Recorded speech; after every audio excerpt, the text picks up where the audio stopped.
One of the things I want to talk about is the performance models. And can we cut to this camera? I want to show this product if we could. This is the big kahuna. This is the 150 model. And the 150, up there it is. We can see it over there.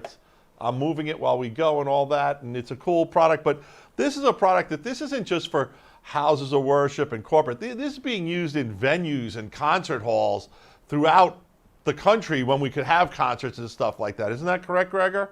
Absolutely, and I would even say up in the Northeast area, we have a lot of government, productions using it.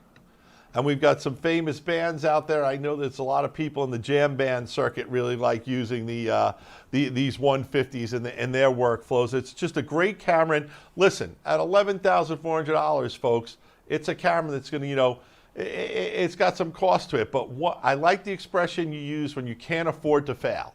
And that's what this is made for, the highest level of productions. You got 4K P60, 20x optical zoom, PoE. This is the Cadillac, I'm going to say Ferrari of our PTZ lineup. That's right. No, absolutely. When failure's not an option, the UE150 is the camera to take. And not only does it have every kind of spigot you want, it has fiber, it has SDI, it has 3G, it has every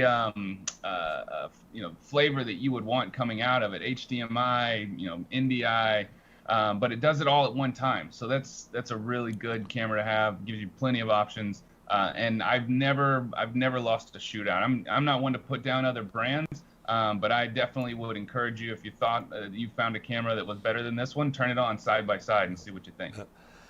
And then one of the things I want to talk about is that not only can these cameras be used in a studio or in a bigger switcher organization, bring this up full screen, you can stream directly to YouTube or Facebook. Talk about that a little bit.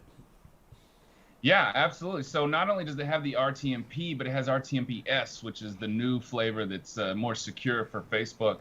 And that's it. Yeah, I mean, this thing is just ready to go. The encoders are all built into the camera. The user interface is built into the camera. If you're ready to stream, that camera just comes right out of the box ready to do it.